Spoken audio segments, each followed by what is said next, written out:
पुण्यातील चव्हाण फाउंडेशन आणि research centre Ayush मंत्रालयाने 8 महिन्यांपासून चुकीच्या माहितीच्या आधारावर सील केले होते।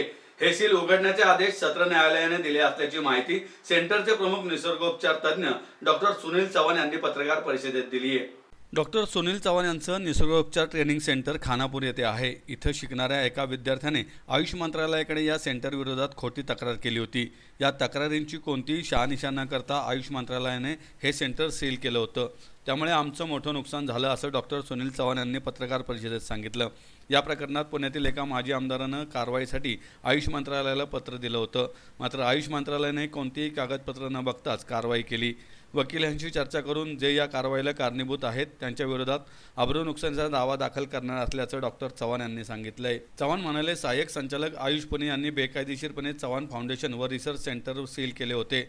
त्या संदर्भात डॉक्टर चव्हाण यांच्या वतीने ॲडव्होकेट विपुल दुशिंग यांनी सत्र न्यायालय पुणे येथे अर्ज केला होता। महाराष्ट्र मेडिकल प्रॅक्टिशनर्स ॲक्ट 1961च्या कलमांनुसार नॅचरोपॅथी व योगा यांना इंडियन मेडिसिनच्या व्याख्येतून वगळण्यात आलेले असल्याने या प्रकरणात महाराष्ट्र मेडिकल प्रॅक्टिशनर्स ॲक्ट व Indian medical central council act लागू होत नसल्याने आयुष पुणे यांना डॉक्टर चव्हाण यांचे सेंटर सील करण्याचा कोणताही अधिकार नसून त्यांची ही कृती सर्व कायदे, नियम व न्यायिक तत्वाच्या विरुद्ध असून त्यामुळे डॉक्टर चव्हाण यांच्या व्यवसाय करण्याच्या आणि विद्यार्थ्यांच्या शिक्षण प्राप्त करण्याच्या मूलभूत अधिकारावर गदा येत असल्याचा युक्तिवाद ॲडव्होकेट विपुल दुशिंग व ॲडव्होकेट स्वानंद गोविंदवार यांनी केला। हा युक्तिवाद ग्राह्य धरून मेहरबान सत्र न्यायालय पुणे यांनी 23/1/2025 रोजीच्या आदेशान्वये हवेली पोलीस स्टेशन येथील तपासी अधिकाऱ्यांना चव्हाण फाउंडेशन व रिसर्च सेंटरचे सील उघडण्याचे आदेश दिले आहेत। त्यानुसार या इन्स्टिट्यूटचे सील उघडण्यात आले आहे, अशी माहिती चव्हाण यांनी दिली आहे। माझं नाव डॉक्टर सुनील मारुती चव्हाण आणि माझं चव्हाण फाउंडेशन रिसर्च सेंटर हे चव्हाण फाउंडेशन रिसर्च सेंटर हे फाउंडेशन आहे आणि माझ्या विरुद्ध हवेली पोलीस स्टेशनमध्ये एक 9/7/2024 रोजी एक FIR दर्ज केली होती आणि त्या FIRमध्ये असे खोटे आरोप लावले होते की आम्ही बोगस नॅचरोपॅथीचं इन्स्टिट्यूट चालवत आहे, मेडिकल कॉलेज चालवत आहे। मुलांच्याकडून आम्ही तकरीबन एका याच्यामध्ये लिहिलं होतं की 12 लाख, एकाकडून 10 लाख रुपये। I can tell you this is totally wrong. आणि त्यांच्याकडे जर का एव्हिडन्सच नव्हता पण तरी पण सोशल मीडियामध्ये त्यांनी असा बोबाटा केला की आमच्याकडे 700 विद्यार्थी आहेत, करोडो रुपये फसवलेले आहेत, करोडो रुपये घेतलेले आहेत। तसं काही बिलकुल नाही आहे आणि 700 विद्यार्थी नसून आमच्या इन्स्टिट्यूटमध्ये आतापर्यंत 100+ विद्यार्थी आहेत, 100। त्याच्यातले 18 मुलांची पहिली बॅच पासआउट झाली।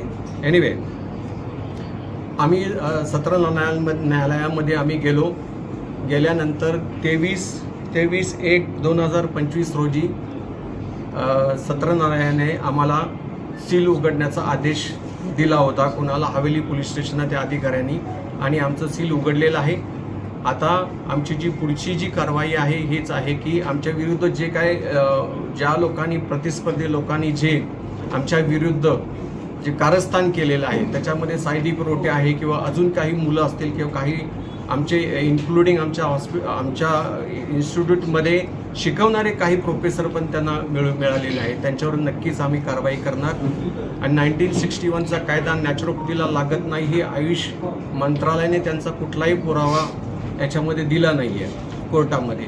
म्हणजे 1961चा कायदा नॅचरोपॅथीला लागत नाही आणि आयुष मंत्रालयाला हे अधिकारच नाही आमचं सील करण्याचा। हे प्रूव्ह झाल्यानं किती वर्ष सील होतं, किती दिवस हे नुकसान झालेलं आहे आणि आता विद्यार्थ्या नुकसानीला जबाबदार करू।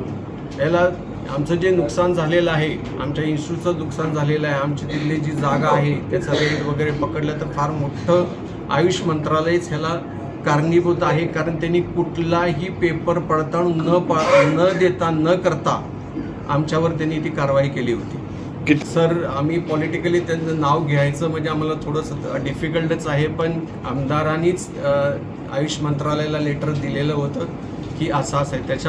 त्याच्याकडे आमचा एक विद्यार्थी गेला होता, त्याचं नाव सायदी प्रोटीन, त्यानं हे सगळं काढलेलं आहे कारण तो माझ्याकडून मोठी खंडणी मागत होता।